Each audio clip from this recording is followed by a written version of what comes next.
Han er født i Danmark, han er oppvaksen i Grønlandet, men bor nu i USA, og som vi før har nevnt, så er han i Faroese Løttene. Her han skal ha nekra konserter og presentere en nye flow som han gjør ut i sin døven. Han heter Simon Lynge. Velkommen til, Simon. Tusind tak. Og vi starter med at høre deg synge, og så har du en dejlig småt lille instrument i hånden. Hvad er det? En ukulele? Ja, det er en ukulele, jo. Og hvad er det, vi skal høre først? Vi skal høre titelsangen på min nye plade, som hedder The Absence of Fear. Ja, værsgo. Tak.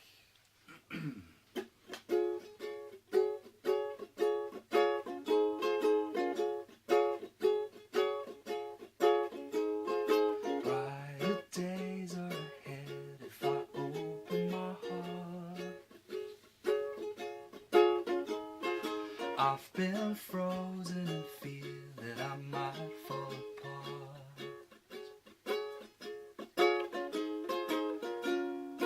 I always try to be strong.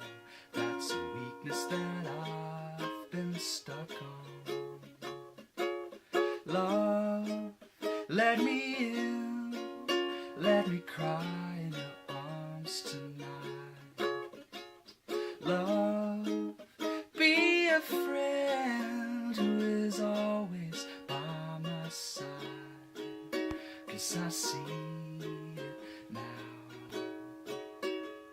Freedom is the absence of fear. The absence of fear. I'm so hard on myself if I fail to impress. I sink to the bottom of the sea and I feel so depressed. I always try to be strong. That's a weakness that I've been stuck on. Love, let me in.